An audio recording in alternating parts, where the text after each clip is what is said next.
Welcome to the Business Spotlight Series. I'm Rick Plaskett, a certified leadership and business coach here in Columbus, Ohio. And today I have with me Peter Bell. Peter is the owner of Belltree Productions, and I'm really looking forward to sharing some of his challenges, his best practices, and really share a peek behind the reality of what it's like to build a business and to operate that business. I've had the pleasure of talking with Peter a little bit before this interview, and I really think he's got a perspective on the business ownership that you're going to enjoy today. If this is the first time on the channel, please, you know what the story is there. Be sure to like and subscribe so you get notifications when we drop new conversations just like this one. So Peter, welcome and thank you for joining us today. If you would, give us just a brief background overview of your background and what Belltree Productions is. Yeah, absolutely. I mean, first of all, thanks for reaching out and inviting me on the channel to talk about this. I've been excited and looking forward to it ever since we kind of chatted and hearing some of your background as well. So I'm just kind of privileged to join you on the show and talk about my background and experience, and hopefully, some other individuals that may be listening to this may glean some information and uh, some insight, just kind of my background. We're all a little bit different. So, taking little pieces and parts from what other people say or bits of advice can sometimes really sprout an idea or a new kind of philosophy or something to try, especially in business when people are trying to figure out the next steps or what to do, or just kind of lost. Like it can be really easy to get stuck in your head, and sometimes hearing someone else talk and realizing that you're not alone or someone's been through this is just helpful. So yeah, a little bit about my background in building Belltree Productions. So I started the company about 10 and a half, almost 11 years ago now. I had gone to Ohio University for undergrad. I originally thought I was going to go to law school and be an attorney. Um, but midway through college, having worked at Memorial Auditorium and rising up as a student employee working in the arts and entertainment industry and spending a lot of time in the theater world, really just kind of found a calling for this, like the audiovisual world. And then ever since I was a kid, I've always felt drawn to entrepreneurial opportunities. I mean, when I was, I'll sometimes talk about like the first time that I went out about as trying to sell stuff was my parents bought a whole bunch of pop and went door to door with neighbors trying to sell cans of pop for 25 cents. Had a 12 pack, not even realizing that, yeah, my parents had paid $5 for the 12 pack and I was selling 12 cans for 25 cents each. Doesn't really make for smart economical loss leader. But that was probably about 5, 6 year old me. But then even had other opportunities that I was like, okay, I'm gonna try this. Like when I was in seventh grade, cleaned out my locker and turned into a locker store selling gum and candy to kids to try and generate some revenue there. And when we're in eighth grade, I realized that I could source skateboard decks and skateboard parts by buying them in bulk through eBay and different places by and then selling them to kids at school, even going as far as like creating a magazine. I remember, kids wanted skateboards. It was the big hip thing back then. So I was buying skateboard decks and selling those to people. So it made, coming out of school, realizing like, okay, I could do this. I mean, there definitely was a little bit of ego and bravado that kind of drove that point home of I'm 22 years old.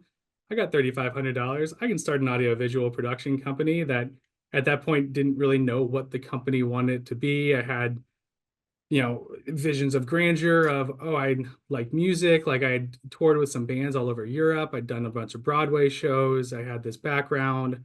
It's like maybe we'll be a music label company and looked into that, or like we'll focus on video. And there was a lot of just figuring out what this was going to be, what I wanted it to be. There's a certain level of ADD of I wanted to do a little of everything. Like I didn't want to be drawn or tied to one certain thing because to me that was boring. I actually remember early on, and truthfully, up until probably a couple of years ago, I kept getting it. It's like probably the one piece of advice that I never really listened to was people kept telling me over and over again, like, it's great that you know how to do all this stuff, but you do too much. Like you're trying to do too much, you do too many things. People constantly surprised because you can do things and do them well. You need to focus on one certain area, one certain thing to do. And for me, I was like, yeah, but it's not really fun. So it I think was a kind of a big jump off where we grew time over time, especially figuring out what we are going to be, and yes, narrowing it down a little bit, but looking at where we really saw our rapid growth, going from 150,000 to 260,000 in revenue to 680 to 897 to 1.2 to like, because we didn't segment ourselves super specific, super in one area, our growth was able to really rapidly expand because people are like, oh, you can do all of this. Like, you've built this reputation, people can trust you. And it allowed for us as a team, as we grew from really myself and my brother was with me when he was younger. So like when I started the company, I was 22, my brother was 15. So when he came back from college, it was kind of like two of us, three of us with Simon included, and we really saw our team grow rapidly, but we're able to cross train, have different disciplines, have a lot of people could do a lot of different things to really hop in, help us and deliver great products, all with the design of we're going to do what the customer wants. We're going to work with them. We're going to come up with a great income or a great outcome. So Super, thank you. So the audience gets a taste of an understanding of where you are. How many employees do you have now? You said you started out yourself. How many are you at now? so we will be at 10 on Monday. Okay. We have a new person starting as a technical production analyst. They're going to be more on the business development sales side, but they also are very much a creative too, and want to still be, Mhm. have their toes, be able to do some of the shows, do some of the productions, work with some of the video stuff. So So we, along the way, I'm sorry, oh, go go ahead. ahead. No, I was going to say along the way, you've had to grow from just being a manager of yourself to, uh, kind of a guru of managing relationships with 10 other people that are working for you.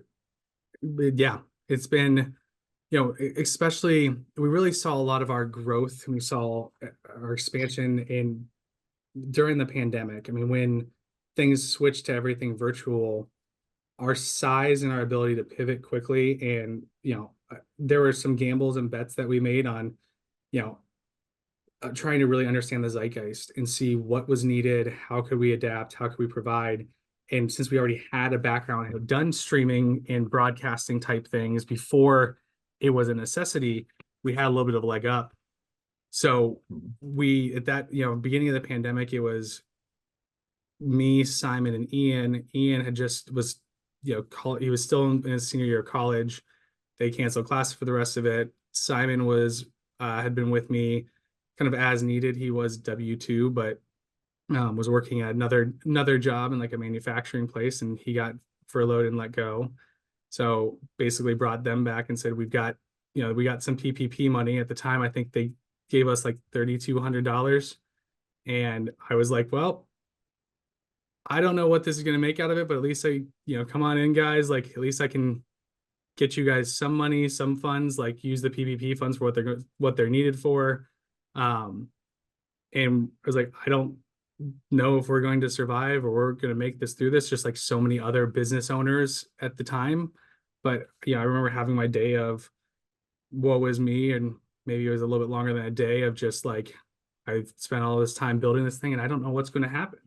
Mhm. Being sad for myself. I remember sitting on the couch for a couple of days, just drinking beer and kind of wallowing. And then after a couple of days of that, saying, okay, well, if we're going to go down, we're not going to go down without a fight. And we really just kind of hit the ground, said, what can we do from here? From that point on, it was a lot of listening. I mean, I really focused on, as we started getting more projects, more stuff because of our capacity and what we could do, focus more on how many other people could we bring along to make it through this really unique time. Um, Added our fourth employee in October after She was let go from her job at one of the local institutions, then added our fifth employee in January, again after she was let go from one of her big arts institutions, um, to really grow and develop. And at that point, it was some leaps of faith of, we can do this. I see the value. I mean, there was a big reckoning of talent on the market that's not going to appear like that again, where it's not poaching, it's not stealing, it's not, you're not burning bridges with anyone because you're taking one of their employees, but it just provided an opportunity of saying, hey, you want to do something a little different? Why don't you come play with us and hang out and see what we can do? Um, so basically And started 2020 with myself, ended 2020 with 5 employees. Um, and then through 2021 added a couple more along the way. And some people were here as contractors, some were here as full-time. And now at this point, we've got 10 full-time employees. And kind of sky's the limit, truthfully. super. Tell me, Peter, who is your target customer? And, just briefly, what do you supply for them? What's the problem that they have that you solve? Really, our target customer are people that appreciate a collaborative environment. And this can really range from higher education to the public sector to uh, the private sector. I mean, we like to work with a lot of nonprofits and organizations, especially on the event side, where we can work together on strategies to help them with fundraising. I'd sometimes say we're development adjacent, where I don't want to be asking for the money from all other people, but can come up with ideas and techniques and strategies um, to say, hey, if you're willing and want to work with us and collaborate, here's some ideas that we have where we can integrate some technologies, some messaging, some uh, psychological background stuff of, re-engaging people to get them excited. Um, a lot of times there is some trust with that, um, where, when you're thinking through working with like nonprofits or fundraisers, their biggest goal is to raise money, and like understanding their side of what they're looking for is important. A lot of times whenever we start a new conversation with a new potential partner, I normally say, okay, what's your goals, what's your range, and then what is your target cost to raise a dollar? And sometimes that catches people a little off guard, and that's one of those things that they should know off the top of their head. And if they don't, they should probably figure it out, because for me it's almost a gamified issue of like, if you guys if you guys say your cost is $1 for this event or a project in the past has been 35 cents, okay, for me that's a target. Like, let's work with you and let's try and get this down to 30 cents and then 25 cents, and let's be the partner with you. And sometimes that may involve saying, we have an idea and concept that is actually going to be a little bit more than what your initial budget is set up for this, but we think that this is going to drive more engagement, more donations, more fundraising in the long run, or maybe a little bit more of an investment on the front end side. In the back end, you're actually going to see a higher raise or a lower cost to raise a dollar. And that's where some of that trust comes into. So, I mean, it's building that over time and working with people. And that's where, your reputation and your experience really come into play. Super. Thank you, Peter. Tell us a little bit about you've grown all of these years and grown kind of rapidly here. Today, what is your key role in the business? What role do you contribute the most from? So, good question. It it's changing. It's constantly adapting. So I mean, for so many years, it's been that, that hustle that not only was I doing, working on the sales and building the relationships, but doing the events, doing the projects, doing the schematics, the drawings, the designs, the implementation, the marketing or lack thereof, to really building out and developing our team, where my day-to-day is so different than it was even 6 months ago or a year ago. I spend more time, I mean, I still spend plenty of time working on the business and love doing that, but having the right people in place, like I used to be, operations was so a large part of my job for the longest time, and a lot of it was more necessity. Like, I could do it and was fine at it, but it wasn't what made me happy. It wasn't where I really wanted to be in. It had to be done. At this point in time, like I'm probably 98%, 99% out of operations in general. And I've got a team and a background and a staff that, is really able to take care of things. I mean, Sam Binnig, who's our VP of operations, has things running so smoothly. Like for example, earlier this month, I ended up slipping a disc in my back, and this is the second time I've done it. So I did it last summer as well. And I remember last summer there was this like almost dread, like, oh, I can't do this. Like I gotta be back at the office. I need to be there. I felt guilty trying to recover and like probably rushed my recovery a bit to get back here to make sure things were going smoothly and taken care of.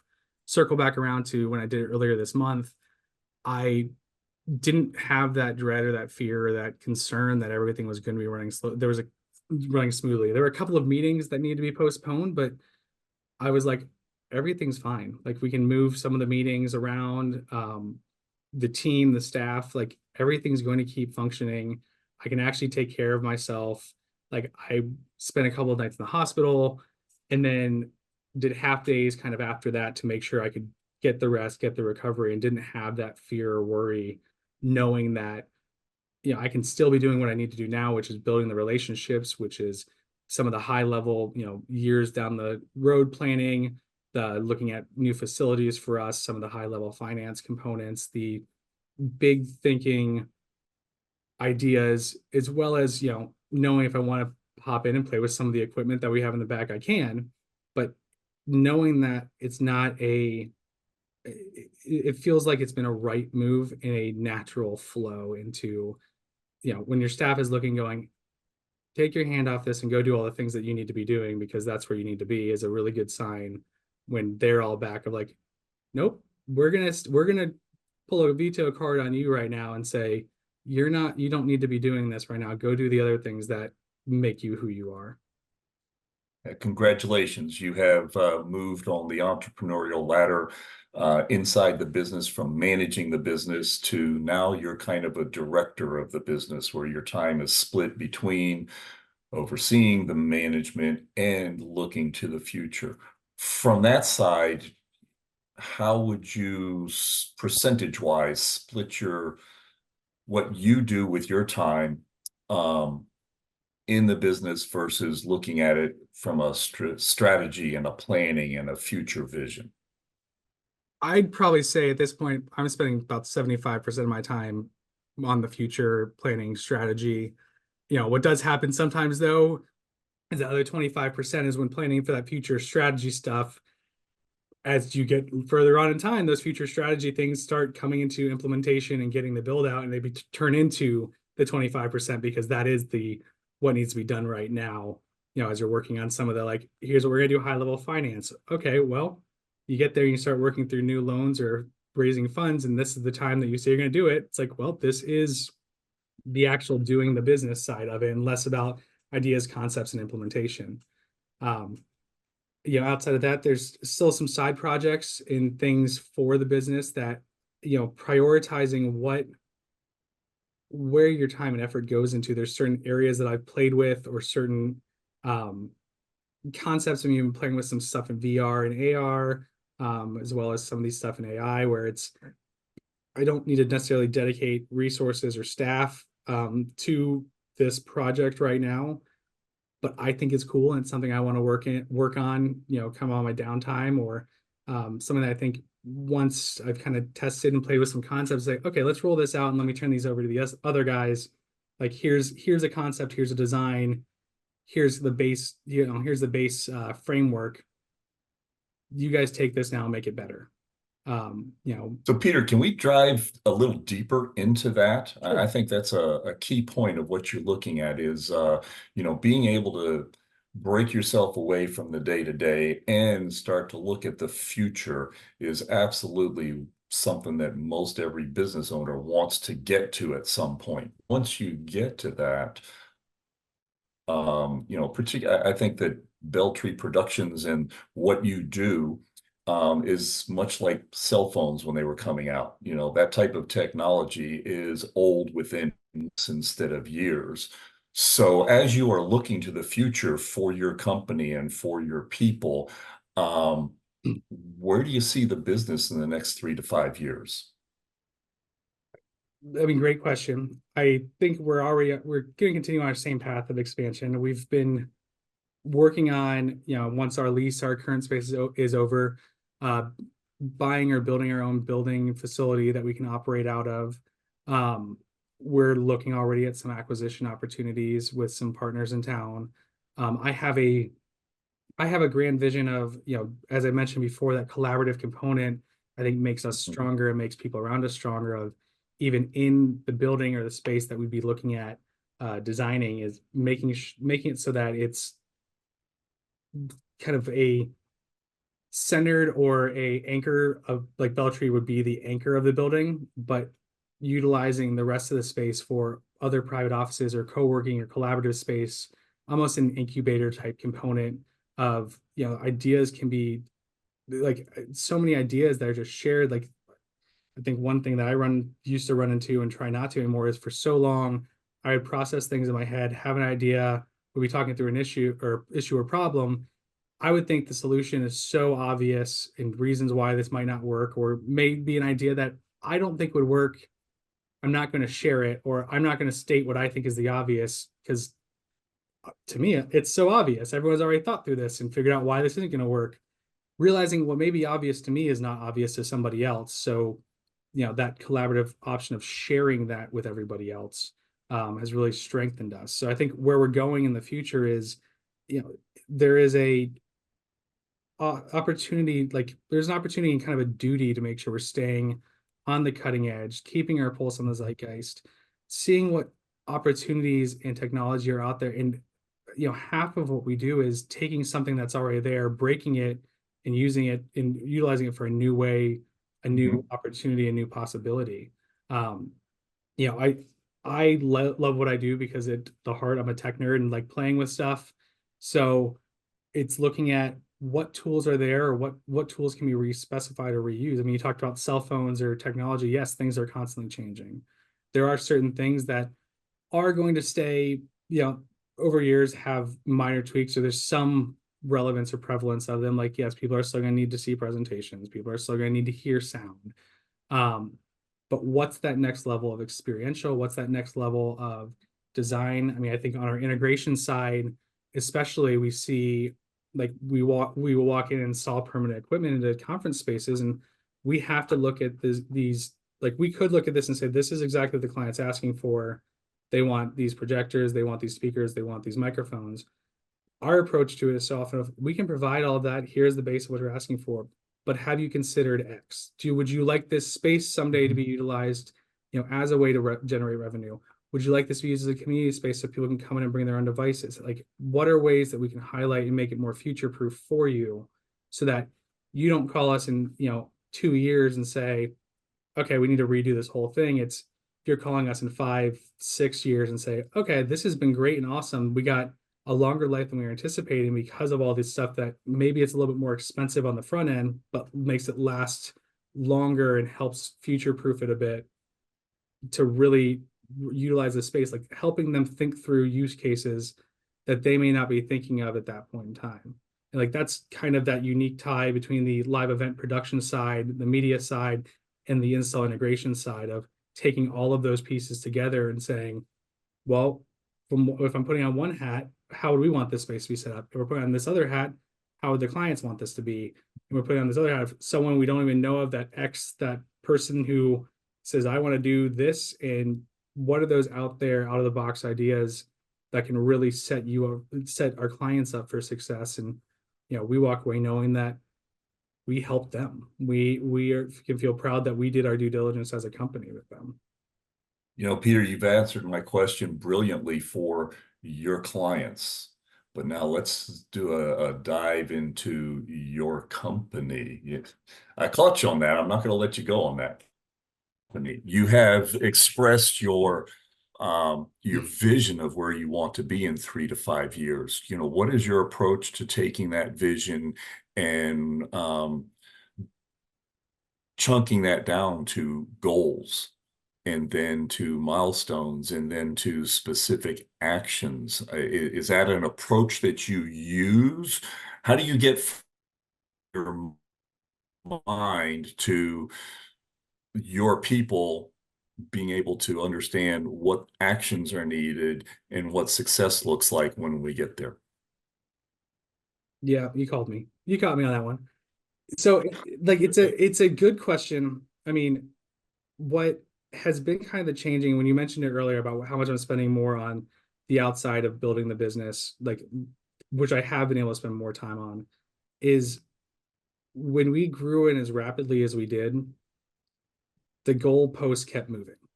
And Hmm. we there was so much being able to stay liquid throughout all of this and move with the flow and understand the zeitgeist as it was happening, as the needs were. There were a lot of things and moves that kind of had to be made quickly and instinctually. Um, so when we're looking at future of the business, I mean, it's more so tying into like I'm very much a people person. So like my concept and reasons for growing and expanding are really I want to hire more people to do cool shit together. So Hmm. I want to focus on expanding and growing our revenue in our book of business so that we can hire more people that I like working with. So, I mean, when we talk about goals and plans, I think I mentioned building our own facility, having that as one of those 5-year goals um, that we're already kind of working on. I think having that space and freedom and functionality and flexibility is just vital. Um, we want to, obviously we want to see increase in goal in revenue. We just were recently a Columbus Business First Fast 50 company. And Congratulations. thank you. It's been exciting. Um, but I really want to keep that up. We need to one of my goals in the next 2 years is to cross the threshold to apply for the Inc. 5000 fast list. So there's a $2 million revenue threshold that you have to hit to apply for that list. So we're a little bit below it right now, but really am kind of driving to be on that point. Um, we've tied a lot of our goals too on uh, our reducing expenses over time. When you kind of cross a threshold, you kind of hit that $1 million mark, you've proved the concept, you've proved why it's viable. And as you continue to grow and scale, you're really working on you're working on efficiencies. So you're working on minimizing expenses or looking Hmm. at your cost of goods sold, or like for us, sub rentals are a big thing. Like, what have we sub rented from people constantly that we should have just purchased? So we look at more holistic percentages as our goals of we want to, basically increase our profit margin number of say we want to see a we want to see an annual revenue, or instead of being an annual revenue number, it's a we want to see a profit margin at the end of the year of 18% and grow that over and over in time. One of our big goals, truthfully, which I don't think a lot of people I, I know people don't tell you when you start a business and bootstrap it, is we've never really had that cushion of like money in the bank at any given time. We always are seeing, we're normally seeing pretty high accounts receivable. We're seeing sales continually grow and come in. We like we'll have money in the bank account, but it's building out the safety net that if something goes catastrophically wrong, um, with so much of what we've done, since it has been primarily bootstrapped, it hasn't been outside investors. Like I said, started with $3,500 and took it to a $1.2 $1.3 million company over a period of 10 years.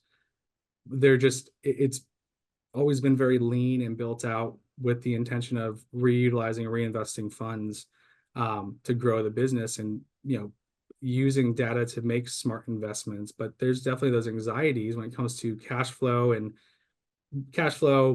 making sure that things are going to get like people are going to pay us on time to make sure we're not then like nervous or having that anxiety on the back end of, oh, is there going to be enough Hmm. money here to make sure that our vendors get paid? Or is there like, we know we can get through a month, but are we going to have enough to get through 2 months?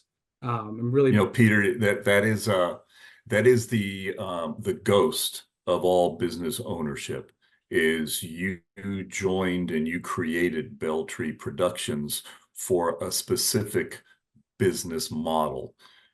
Nowhere in that business model, I promise, did you include the sub-annex of Beltree Productions is going to be a bank too. Yes. You know, cash flow is a piece of success. It's a piece of growth. It's a tool that you pull out of the toolbox. When you know and you can tool, you can use it again and again. You know, when you look at your people, growing your people, that's another tool. Success in business is a system. And the point that you have brought out is all those little pieces of buying a piece of property for a purpose, cash flow, bootstrapping for a purpose, bringing in people at different times for a purpose. All of those are the ingredients that go together for that system of chasing success. Success is not a destination, it is a journey. And when you have, it's just like Absolutely. your car and going someplace, when your car is well maintained and cared for, the journey can be a whole lot of fun, and it can be something that is very, very flexible. I bet you and Waze have a major argument every time you go on a long vacation because it sets where you're supposed to go and you decide, yeah, I want to go left right now. Business can do the same thing as long as you have that system in place. You know, you're laughing, but I'm hitting another point, aren't I? I would just say my wife would say the same thing. Like when we went on our honeymoon, she was like, I know I'm not going to do daily. Here's what we're doing. I'm going to give you options because that's how you're going to function best is not a like this is just how you function. You kind of like to go with the flow when we're on vacation. So it's not we're doing this at 2 o'clock, this at 4 o'clock, this at 6 o'clock. And that's I mean, very true with business too, of it's I mentioned That's that right. staying liquid and staying with the flow component of you Your can wife can't read your mind, your people can't read your mind. Thus, it becomes more important to have a system of communication out there so they not only know what direction you're going, but what success looks like and how do they contribute to that. When we have a system in place like that, then your life, your stress, your back becomes much more dependable and a lot less stressful and painful. You know, listen, you have really shared a lot of your success story right now. Um, you know, we could cover a whole lot of ground and cover even more, but we are in a limited time factor right here. Um, what I want to do is right now, let's wrap up with what I call a rapid fire questions. So these are about 3, 4 questions where I'm looking for top of your mind. okay. You ready for this? You strapped in? Drink of water, sip. There we go. All right. Peter, what would you say is the key to success for you? Collaboration. Collaboration and keeping an open mind. There's Awesome. that's I mean If that go ahead, sorry.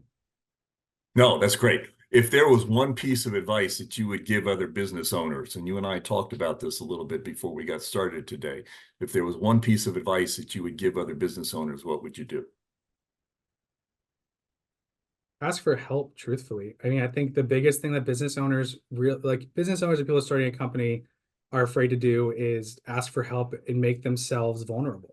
I think back when I started, and I do a lot of this constantly, reach out to other people that are moving into higher level positions or starting companies, and sometimes will just be as blatant of we'll ask them how they're doing. They're like, oh yeah, business is good. Things are good. I'm like, okay, but really, how are you doing? Are you drinking more? Are you fighting with your spouse more? Are you getting angry at your kids? Are you using drugs more often than you used to? Have you started like, are you more stressed? Are you not sleeping well? And I've just seen the look of people's faces just be like, yeah, how did you know? It's like, because this is common. Like you may think you're on a island, you may think you're all by yourself and all alone, but someone else has been through it. Other people have been through it. And I can relate and say there's a lot of time there were times where I would talk to my spouse or my support system, and I would not be where I'm at without my loving, amazing wife. But there are just times and things that it's best as she may try to understand it, she just wouldn't because she just doesn't because she's in a different space, in a different position in or like her working career. so you felt like you were alone. Like it's like they care about you and love you. Mhm. So reach out to someone else owns a business or is a business owner or is in a C-level position or a VP position. Talk with them and be vulnerable, because if you do that, they'll probably tell you, yeah, I've been through this too. Here's how I got through this. And what you may not realize is they'll probably take as much away from that as you would. So dive in just a little deeper. You were sharing with me earlier your view on mentorship and Yes. asking for that help. Give us a little summary of that. So my view on mentorship kind of changed over the years. I mean, I get asked constantly, like, do you have a mentor? Do you have someone that you talk with regularly, that you rely on constantly? And my shift changed probably during that pandemic area, especially where a lot of people that everyone was kind of figuring stuff out and I had to rely on, okay, do I know what I'm doing? But I really preach this to my staff and team. This goes in that collaborative component of every person around you and everyone in this building should be mentoring you. And at the exact same time, you should be mentoring them you should be mentoring them as well. I mean, it creates a unity. There's so much that I can learn. There's so many things that there's certain things that people around me are better at than I am, that they can give me advice. They can teach me how to do something more. They can give me a different perspective. They can help me empathize. And my backup to, like, my caveat to that is, at the same time, there's other things that I'm better at. There's other opportunities or experiences that I've had.